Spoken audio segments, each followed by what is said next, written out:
there wasn't really much they could do after a certain point. So even though we were talking about it, and Valdez kind of mentioned as well, it almost felt like they were trying to demoralize Nongshim. I don't think that Nongshim's mental is that weak. I think they will be able to bounce back. Let's hope so. Because otherwise, today might be one of those days where we're like, yeah, it's a good thing we have these two teams in separate groups. And that is kind of what it started to look like. But let's hope that Nongshim can bounce back. They obviously were able to take down D+ in the first round robin, right? That was a very different look for Nongshim back then. As we're going to see the Varus and Vi being banned away. Beef Vendetta pretty happy about it. As the Cassiopeia likely to be a choice here for D+, if they are going to follow down that sort of second pick ban list route. Yeah, it looks like the coaching staff has told them no more Showmaker bans. Yeah, I think that seems like a good idea to me. Now, maybe Showmaker will ban 5 of Scout's champions. Oh. No Nocturne. Nope. No and Orianna does either. Scout want to play Cassio? Because they could ban it here and look for something else. Yeah, I think it's also possible that if they don't, that it will be banned by D+ Kia. The Lucian is another pick that could go over to Diablo here. It's one of his better picks. Diablo right now has such a varied playstyle. He's good at basically every AD carry, but Lucian does feel like a pick you can play through as Nongshim to empower Diablo and get him to a position to pop off. Yep. Also fits his early aggression that he does like to go for, especially with the Hens in his lane, who doesn't need to be told twice to go in, as Lee Sin going to be the ban. So Cassiopeia, the big pick, is let through. Yeah. And so I think D+ Kia are hoping to get their Lucian lane in return. Or it could be a Caitlyn lane, but there's no Bard. I mean, picking Lucian into cast just doesn't feel like a great move. Scout is going to lock that one away. And obviously, Showmaker can go for the Akali into it, which we have seen work into Showmaker, especially. I believe it was Faker that really schooled him on that pick. Yeah. Let's see what they decide to do here. There's a plethora of different bottom lane options, but Lucian is the one that stands out. Yeah. And so I guess that's what they're going to do. Because if you end up giving Cassiopeia and a Lucian lane to Diablo, that also sounds kind of rough. So yeah. They will take this one, and I think they will grab the Milio with it, but they could get a jungle pick here if they want to prioritize that right now with some of the bans that we do have. Like we have the Lee Sin gone, the Vi gone, and obviously the Jarvan is gone. So they could go for like Xin Zhao and then get the Milio on 3. Yeah, that could be the theory. The Anivia is going to be what Showmaker is considering into the Cassiopeia. This can work pretty well. An interesting choice, and locking that one away here and limiting your options is an interesting one. We have seen this many times before where you don't need to lock in your entire bottom lane. There's not a whole lot that wants to work alongside Emilio. It says unless after, they want to play like a Felios or something weird. After what we saw in the last game and in the last draft, I thought they were just not going to be prioritizing Showmaker's counter pick here, and we're just trying to get the best jungle possible. Instead, Pantheon's going to go over to Nongshim Red Force. So that was the other consideration with the Xin Zhao. Now you have to get Milio, and now you're going to lose a lot of jungle picks. Not only does Sponge get the Pantheon picked away from you, but you are going to lose other prio jungle picks in the second ban phase, very likely. Yeah, unless they want to protect the top Sion, lane. I think probably, yeah. in retrospect, like that's a pretty safe move here. I think it's interesting, though, because I imagine Xiu is very happy to play a bunch of stuff into the Jace. We've seen Xiu not really be too worried about flexing his champion pool. No. And so I think banning away the Jace counter picks might even feel like a waste. And so maybe they are just going to get rid of jungle options so that Lucid feels less comfortable. I think a Wukong would be very powerful Wukong in this draft. And Xin, I think, are the ones that I would not want to deal with if I had the ability to ban them. But you are right in that Sion is kind of, it's this threat that you can feel like it's very difficult to deal with as Jace, and it has been a great counter pick, but also maybe the Jace just gets early leads and you don't care. And you can cut through it later on with your Cassiopeia plus probably scaling pick for Diablo. I was going to say that we're heading towards maybe that Yunara lane, but now the Lulu is banned, so I don't know what Diablo's going to end up with here anymore. Maybe some type of Caitlyn lane, but there isn't any strong Enchanter pairing right now. Unless they're going to play like, they could play Corki Nami as a response. That's actually, it's one that we haven't seen in a little while, but probably the best bet here of what's left, unless they wanted to run Zaya Rakan, which we've only seen a few of our top teams be able to do very well. There is the Skana option for Lucid. He has tried this one a few times in the past as well. Looks resigned to it by the looks of things, so they will lock that one away. And now waiting for Shiu's pick. Obviously, we can see what he's playing it into, but this bottom lane will be locked in first. I do have a feeling it's just going to be like a Corki Nami. Yeah, no, I think you're right. And Diablo agrees. So at least the Corki can be locked in, and there is the Nami. So sometimes never surprised. All right, so what's this top pick here for Shiu? There's no Cassante. Sion is up. It's a Lucian that doesn't necessarily need that extra front to back, especially when he has the Skarner here. I'd rather see something a little bit more aggressive, like a Yorick. Olaf. Olaf, Yorick, both good with me. Just Olaf him, Shiu. You don't care about miasma. You just press Ragnarok and run. Do it. Don't be scared. Yeah! I come from the future, everyone. They are going to switch it back to the Sion, so never mind. But I liked your thinking. He liked your thinking. He just wanted to give you a shout. Yeah. Career's like, here's what you could have fun with, but instead, you're going to be a potato in that top lane. And, I mean, this composition is very robust.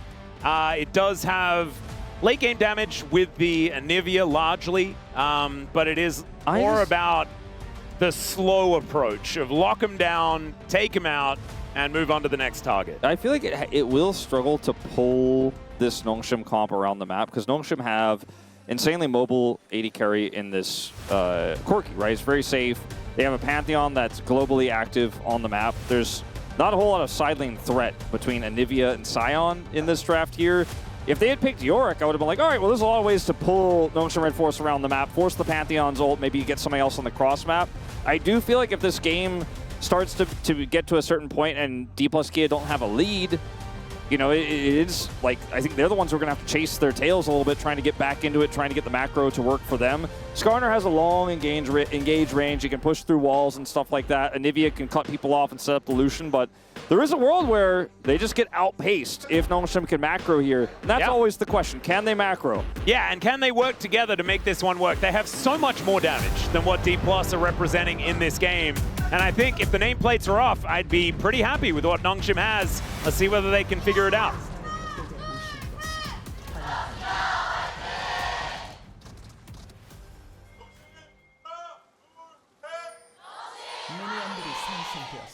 All right, here we are, ladies and gentlemen, onto the Rift for game number 2. Nongshim versus D+. It's what we've all been waiting for as they take down the Pizza Ward and set themselves up in this brush. As Kingin is just wanting to shoot Shiu, and Shiu just doesn't want to be shot, so he's going to walk away. That was a weird little UI bug that we had there for a second. Not sure what that was. The early ward kills breaking everything or something. Yeah, something like that. Sponge is going to be spotted walking into the enemy jungle here, so D+ with full information. But if this is going to be vertical jungling, I imagine that Nongshim are going to be very happy about it because they do have the Pantheon. Yes, and like, this is why you want to do this. Even if you're on Vision, it's going to be very powerful to start to be able to take these camps away, as we will see the cross here. Oh my god, Diablo took so much damage. It's almost like his barrier hurt him instead of protecting him. Yeah, that was kind of weird. Did not really work out the way he wanted, but with the heal in exchange later, he will be just fine. Smash just trying to bide his time here to level 2. The level 2 advantage to Diablo and Lehens for now. There's 2 minions going away. There it is. We'll be able to pick that one up. D+ obviously just going to be able to hang out underneath their turret before their level 2 did come available. And with Sponge now in the area, let's see whether a dive is possible. I imagine it's not. I don't think so. Not unless Smash and Career leave their turret. Yeah, this Solution is doing some damage when he does manage to get a Light Slinger off. Because they got the vision of the Pantheon vertical jungling, it's Lucid matching, by the way, in the enemy jungle right now. As Faker egging is maybe what Showmaker is looking for here. Yep.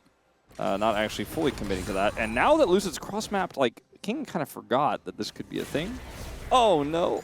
Well, there's the knock-up. Lucid is not interested. He's got Gromp on the mind, so he's going to head over to that one. I actually thought that was a really strong angle to just get a flash for free. I'm a little bit surprised he didn't. I mean, it's Sion and Skarner. Maybe they just don't have the damage, is what they were thinking. In the early game, though, Sion does do a fair bit of work. Yeah, I guess if Kingen like flashes and Don't they have to look keep at this, chasing by the him, it's a waste of his time in the jungle. Yeah, I don't. Yeah. Yeah, no. There's one particular part of the screen that we won't be putting our eyes into there at the bottom. But I'm looking at the right, and Lahens was 2-1 on Nami. So yeah, there you go. We're not going to look at the thing with the 8 in the column. See, No. you were the one who said like don't look at the thing, but now you just kind of understand what I'm talking about, right? Yeah. Yeah. I didn't see it. I don't even know what the thing is because I didn't look at it. Nope. Nobody saw it. It's fine. I don't even know what you're talking about, Wolf. How can you talk about a thing you haven't seen? You haven't seen it. No. Showmaker, he has seen the poison on the ground, and unfortunately it was under his feet, and so he is going to be dealing with that.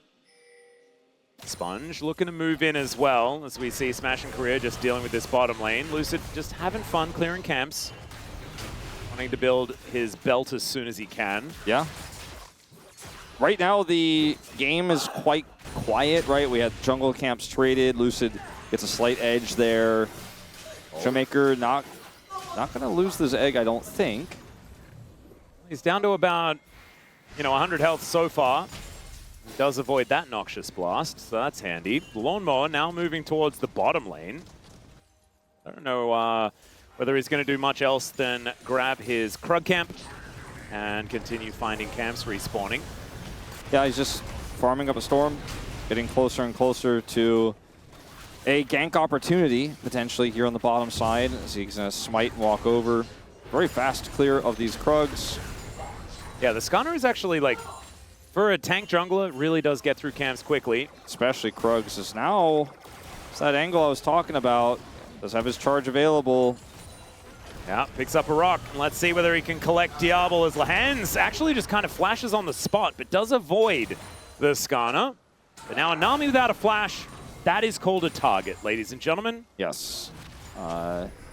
And at least Lahens was able to avoid getting pushed in there. They didn't get any value out of the gank. Some time was spent for Lucid, but it was a very low commitment, high value gank to come through.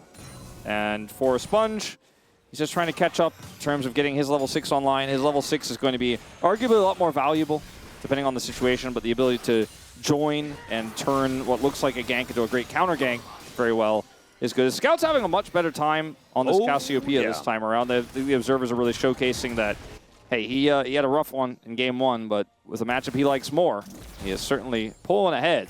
Yeah, I would say that the Anivia counterpick is not really working out here for Showmaker so far.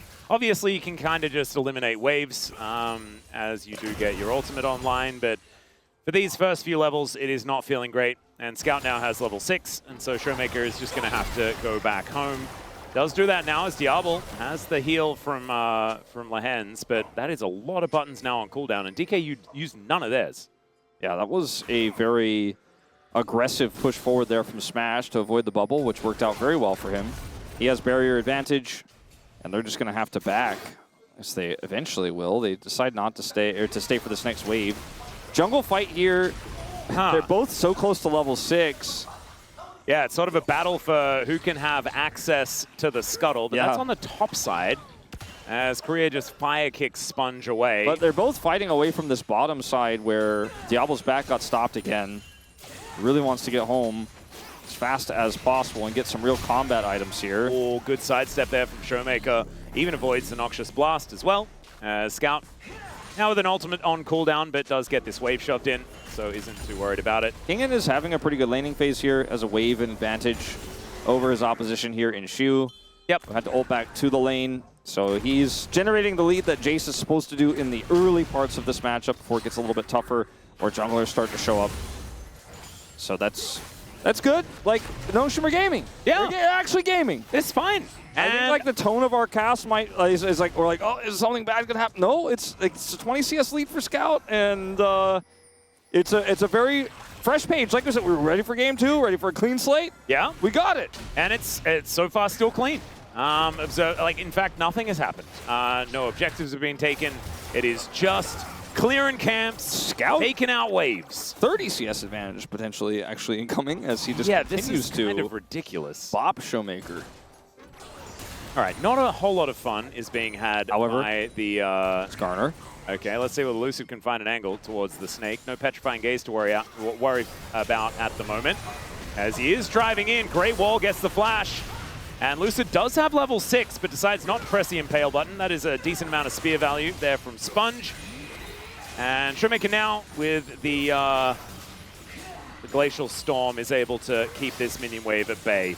So a lot of stuff being thrown onto the ground. Kind of looks like Vampire Survivors with a bunch of these buttons. Yeah, Scout didn't have his ultimate there, so I don't think there was really any way for that counter gank to be successful, but at least was able to dissuade them further. All right, Smash able to get out of the way of that bubble as Diablo is just dead in the 2v2, the culling in celebration, as Lehen still doesn't have his flash, and that means a double kill for Smash. The man that just picked up a Penta is even able to get a flash out of Sponge, who gets out of there over that wall, and Lucid dealing with this dragon. Now Kingen looking for a solo of his own. But Shiu is just going to wait until Kingen bops him away and is very happy. And Shiu's ultimate's coming back online as well here. Don't think there's any way to push that further. He's just going to go home and try to hold on to that tempo advantage. Man, they were doing so well, and now it's just Caster Curse, again, as he just sidesteps the bubble. And by the way, there's a big difference between, and he's calling out he has no flash, and he doesn't from the earlier play, and so he dies. Got him. But the thing about pushing in as Corki Nami there is you're level 6, Smash level 6, but one of these level 6s is different than the others. You know, like the culling actually does a lot of damage at level 6 for Diablo's little poke missiles. And Lehen's didn't have his level 6, no, he just got it now, so no tidal wave. It's just, it wasn't the timing. I think they were really hoping his bubble was going to land, but Smash dodges again. And Lehen's is about to have his flash up, but didn't have it there. Well, Serpent's Fang first here for Kingen. That's a crazy maneuver. Yeah, that's kind of strange. Yeah. A lot of shields, I guess. Seen a lot of Ghostblade, a lot of Black Cleaver, but oftentimes it's a third item. That's gold efficiency. Yeah, definitely wanting to get rid of the Scion shields, absolutely. Is Stun is going to connect onto Scout, and Lucid, he's got his Protoplasm belt and is just very happy to wander around and not take damage. I do want to just remind you and everybody that it's technically a harness. Oh, right, sorry. It's the Protoplasm harness. Yeah, it's technically a harness, which... And a harness and a belt. A harness is just like more than a belt, isn't it? It's like got a belt involved. I think it's a stronger suspension system. All right, well, that's a Petrifying Gaze that's not all that scary. Lucid doesn't even need to press his ult, and that is a dead Snake. Oh, we're heading back to potato territory! Are you looking forward to game number 3, Wolf? I was looking forward to game 3 in very imaginary world where I believed that we were heading to one, but I don't know, things were looking good. And the second I said, like, hey, Longshimmer Gaming, the gaming ceased. Like, it was like just, not even 2 minutes after that, the gaming just completely ceased. And now it's just only D+'s gaming. Like, the Scout had a 30 CS advantage, and then Showmaker is now just 10 CS behind his 350 gold lead. Got ganked, got killed. There's no response from Sponge. Sponge is getting some of these grubs. Yeah, he does. I don't think he's going to be able to get this last one, although never mind. Diablo is now in a little bit of trouble, though. Does avoid something, I guess, but not really. He's just dead. He avoided the piercing light, is what I meant. And then, unfortunately, just did not have any help. He had Flash, he had Valkyrie. And Barrier. You may as well press Barrier. Yeah, he decided not to press those. Almost like he's protesting. Well, he needed to be pro-pressing. Yeah, I think that's probably the better way. Yeah. I mean, I'm not a pro-pressing expert, but... You're not a pro-presser? Nah, sometimes I like to rest my fingers. I mean, you've been gaming for quite a few years. I imagine you've pressed some buttons in your time. I have. You know, I in fact, did today. Yeah. As much as I'm allowed to, as a father of I know that feeling. 11-month-old. But I like to think that I'm also a pro-presser, but not Diablo, not in that moment. Wasn't able to get the barrier down. And Scout is now, like, this matchup is just completely flipped on its head. Yeah, it's depressing. Well, at least it's not a perfect game because they took 3 grubs, right? Yeah. As all right, Bubble gonna connect. No, it's not. Onto Lucid. And he does Send get blast coned away, but then decides just to take Lehens with him. Tidal Wave comes down. The flash out from Lucid. There's a Petrifying Gaze, not finding a stun yet again as Showmaker turns his back to the Snake. Bunch of cowards, D+ running away, putting up walls and using the Skarner mobility. Oh dear, oh dear. Oh, he skirts it and slams him into the wall, and then he just gets hit by absolutely everything. Now Smash looking to get involved as he flashes after Sponge. Sponge thinking he's safe, pretending to be a wolf, but Smash knows that he's just a sponge. Yeah, as a fellow wolf, you weren't fooling anybody. One of a couple here in LoL Esports. Okay, well, it's Lehens' 10th anniversary of his debut, and he is not bubbling. He did not have a great Bard game. You know, he misses this bubble, but then on the second time of asking, which we'll see in just a moment here, Tidal Wave goes through, but Lucid's like, you know what? I'm ready to go back. I'm ready to turn this around, as they eventually do that after they are cowards and run away and use the wall and all that. And then Lucid's like, and then Lehens. Oh, this little skirt of the bubble. Look, we've seen him drive Herald. And playing Skarner is basically the same thing. And he's a young man, you know. I imagine he may not even have his license yet, but he's looking like he could certainly get it. As now Scout's dead again. Stun not going to land. And so never mind, a total lie. He probably feels dead inside right now, but on the rooftop. Oh no! You didn't need to save it, Wolf. Oh, like I was fine. I was wrong, and we could just celebrate the fact that he's still alive. Now I'm just as bad as production putting up the graph. Oh no! We can have another graphic. Oh well, I mean this graphic's bad enough. It's largely Smash with the big lead though. Kingan's got a thing. He's got a thing which is 557 gold the advantage over Scion in the early game with Serpent's Fang, but that's good. That's not a negative. It's true. As let's see if Diablo dies here. Well, Tidal Wave is just going to be avoided, and a whole bunch of buttons are just thrown away. No. Oh dear. Oh dear. Lehens taking a lot of damage from the culling. Diablo soaks the rest of it. I don't know whether he really wanted to, as the bubble is going to connect, but there's control vision in this brush, so no one's really hitting too much. And Korea throwing fire kicks around. Can he throw a kick around? I guess he can. Yeah, I think he do throw kicks. Yeah. Korea was definitely throwing a kick in that moment, as now they're looking for this turret, and that will take a lot of damage there as the Crystalline Overgrowth does go down. Everyone just looking a bit worse for wear as they do avoid that last boulder. And another fire kick comes on through, another boulder comes down, and Diablo is just getting poked out by a Skarner Melio as the wall not quite able to interrupt the back there, so Scout is able to get himself back in. That should be the first turret going over to D+ here, as Kingan's not going to be able to get this one. No, definitely not. That mini wave just kind of explodes, and that is going to be that first turret that you were talking about. 3.6K is big at sub 16 minutes in this game. It's very reminiscent of what we saw in the previous game in terms of the gold. This time, it's not Showmaker with a 2,000 gold lead. It's Smash, who has it with 4 kills and the turret under his belt. Oh, God. Not Look at harness. those 2 items. Yeah, he's flickering. He's got a turret under his harness. Is that what you're saying? Yes, exactly. Yeah, good. And it's not proto.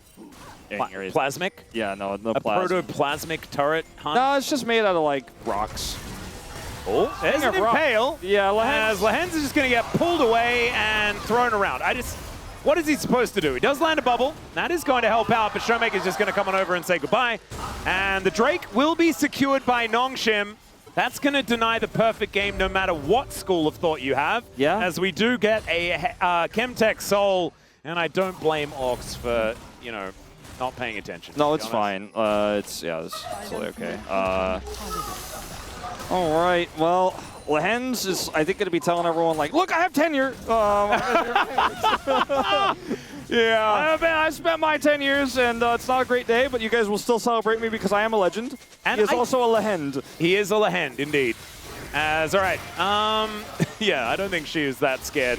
But Kingen is going to teleport in, and the train is going to have to get Smash, this help me! throw one more time. Kingen comes on over. Sponge is going to turn up to make sure that they can get a kill in this game, as Korea almost dies to Shelly, as she is still angry. They do manage to lock down the Rift Herald. Lucid gets the eye, and then is stunned. Diablo is now going to come on over and help them take this kill, and that's very nicely done, as Showmaker lurking once again, as Diablo has to stand in the Glacial Storm for a little while, and that is a couple of kills over to Nongshim, keeping things interesting.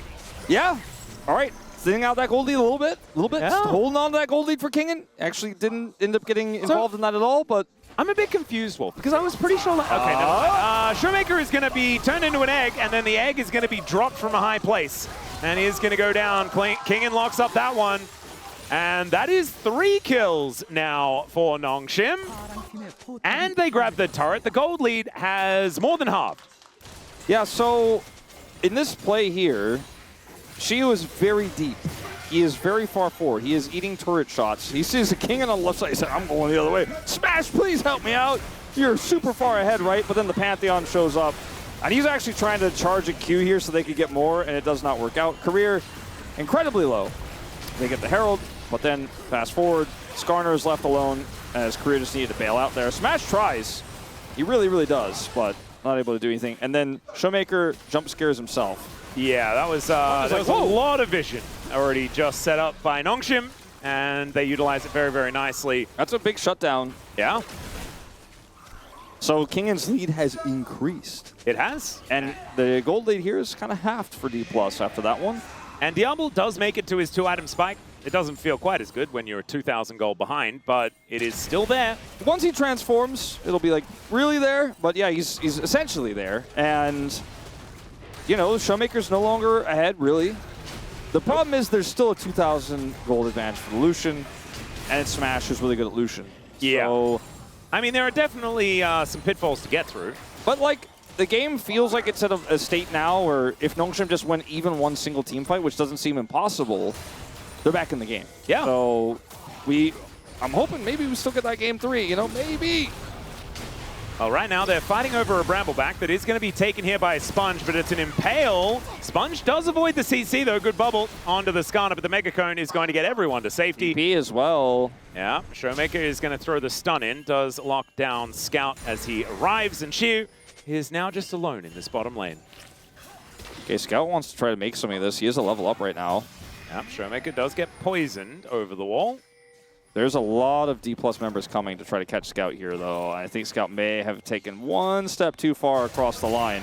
Well, he's going to flash to get the stun onto Showmaker. He gets the stun back himself as a flash out, and the Melio there to help him. And Lucid can now hold this snake in position for as long as he would like. Showmaker is now poisoned, though, and he is burning down, presses a whole bunch of buttons, and then goes back home. Gets his Catalyst health back and survives. His Rod is completed, but it's the, you know, the same. Yeah, same passive. And so gets his heals, gets his life back, was very close to death. Scout realized they were collapsing on him as... I don't think so. Yeah, she was just like wandering after Diablo and actually making it look kind of playable. But they're losing this bottom turret. Yeah, and now Diablo is going to be hit by a train. Not hit by a Q, though, as he flashes out of the way. That is an Impale onto Lahens, who is in the Glacial Storm, and Showmaker grabs his 4th of the game. And they're getting the whole turret with Smash pushing this inner in the top lane. Yeah. So yeah, Jace got an outer, Smash gets an inner, and they get the kill onto the Nami. Again. Well, what if Kingen also gets an inner? That would be fun, but he won't. But that would be an even trade. Yeah. Instead, he gets about 50% less. Yeah. No, it's something. Scout realizes, okay, they're TPing on me. And then he flashes on the Showmaker, which is a great call, because he knows he's dead, so he's at least trying to take this Anivia with him, but Showmaker flashes away, gets the campfire. Yeah, flashing to Korea was a very smart idea. Gets the shield, and then even with the burn damage, he's just able to spam abilities to get the health back. Diablo here just avoids getting hit by this. Well, Shield misses it, frankly, but... Oh, bit of a drive-by there. Lucid says thanks for the leash. And he's able to take this Chemtech Dragon. That is a nice stun, though, onto Showmaker, who doesn't have his egg back again. And Lucid, just standing in the back of this pit, does have to flash as Shiu is going to show up. Smash is still there. He's able to do a lot of damage, but he's kind of the only damage dealer left on D+. And I think they're going to need to get out of here. as Nongshim do have a lot of power. Everyone trying to get out of the way of this Pantheon as Lucid separates Sponge from the rest of the pack, and they get the ultimate from the Melio, and now Kingen just gets impaled. Lucid now trying to drive away from this one. If he throws another rock at the Jace, he could have possibly gotten the kill, but now Lucid not quite out of the woods just yet as Scout comes on over. He's poisoned, bubbled, and destroyed. Does get himself a big old shield. Almost, Korea almost got the campfire in time, but it is not quite enough. Would have been 2 crazy saves back-to-back for Career with the campfire, but this time not successful. Smash has Infinity Edge now. Yeah, he does have Infinity Edge. Maybe he is enough as far as carry. So Lucid just comes in here and steals this. This is a bit of an early smite from Sponge, just barely. I think it was 67 there. And then Showmaker is kind of caught at the front of this, so they end up giving that kill over. Then Smash is like, I'm huge, I'm ahead, let's try to force this fight here.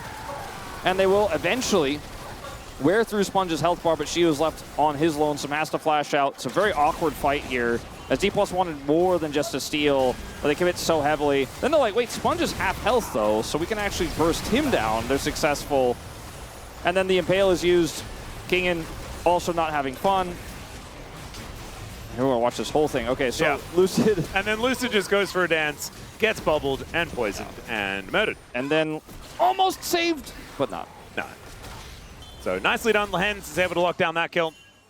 And he's got his Imperial Mandate as well as his Helia. He's feeling pretty good on the Nami for now. And I think we're now approaching the conversation about lack of damage for D+. Yeah. Because they are not that far ahead anymore. As I say that, I mean, Smash almost kills 2 people. One part is pretty ahead. This one particular player does have 3.5 items. 3.4 thousand gold in the lead. Yeah, I'll push back a little bit about the damage. You know what? Understandable. but only in like these short bursts. So if we can extend the fight longer, Scout gets his rod finished very soon here. You have to imagine he'll be actually ahead of Showmaker in experience.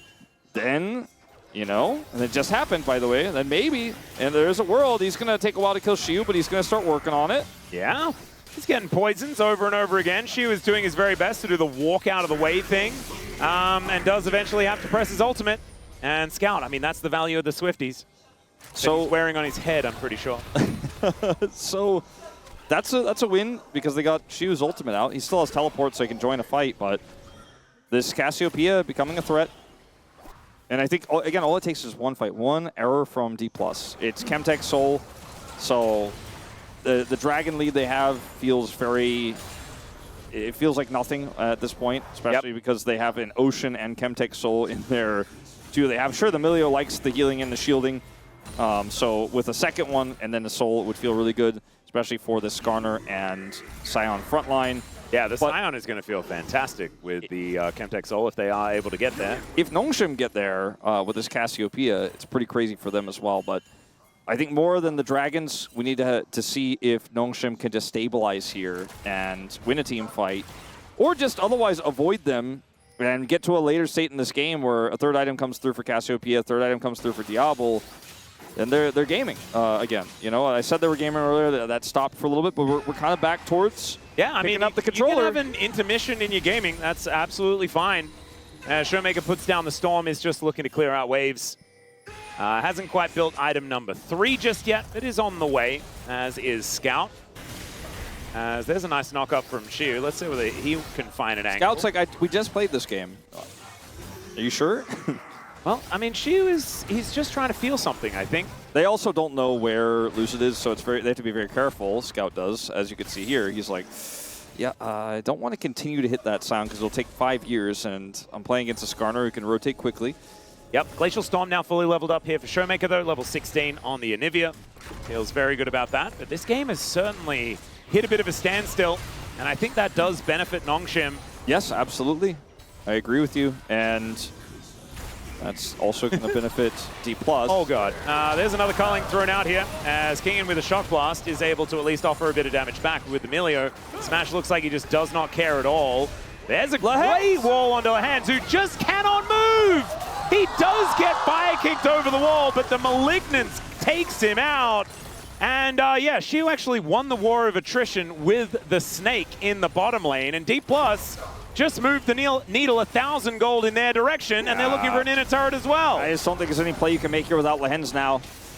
Showmaker's just going to start soloing this dragon as we'll see the rotation over.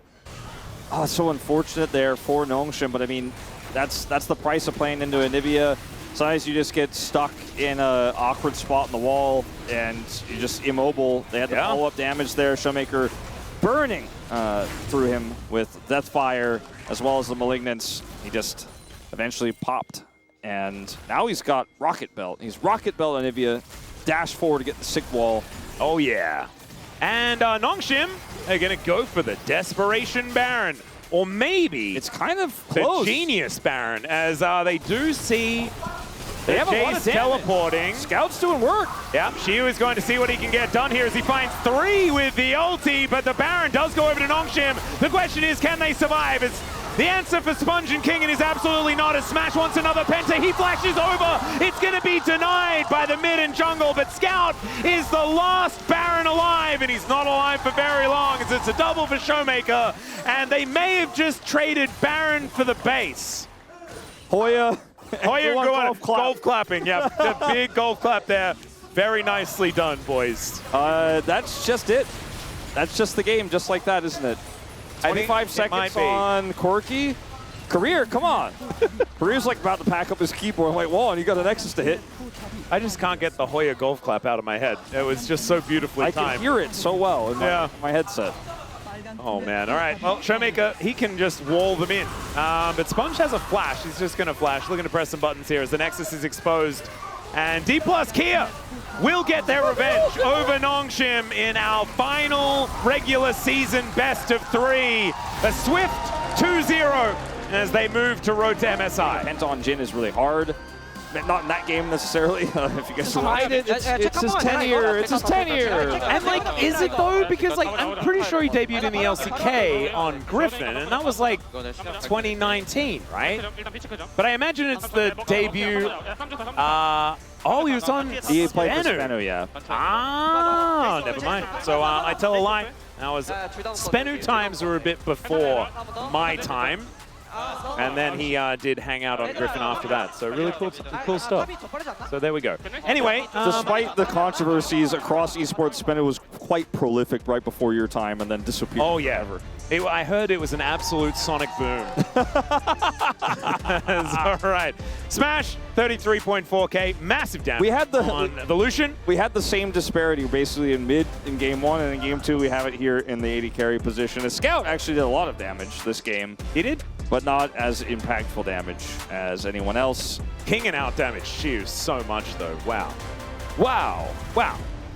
Yeah, this was just another one, a bit of a clobbering here. I think that D+ dropped the ball a little bit more, but Smash going to be picking up the player of the match here, Legendary on the Lucian, 10, 1, and 12 on the Jin. Didn't really feel like the scoreline looked like that, right? Like on the Jin, but just quietly, utterly dominated in game number 1 alongside Showmaker. No one was dying on D+. No bad things were happening in game 1. It was all just a lot of showboating and pentakilling and 45,000 damaging on the Victor after 5 mid bans. So this series was very one-sided, and I think for Nongshim,